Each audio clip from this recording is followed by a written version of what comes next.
John Franklin Candy was a Canadian actor and comedian known mainly for his work in Hollywood films.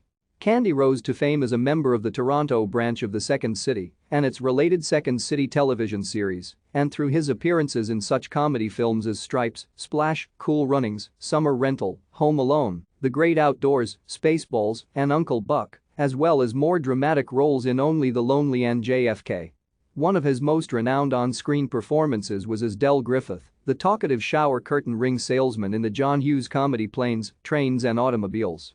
In addition to his work as an actor, Candy was a co-owner of the Toronto Argonauts of the Canadian Football League from 1991 until his death, and the team won the 1991 Grey Cup under his ownership.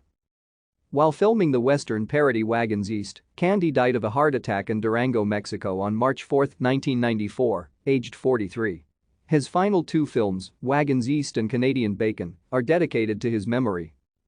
Candy was born on October 31, 1950, in Newmarket, Ontario. Thank you for watching.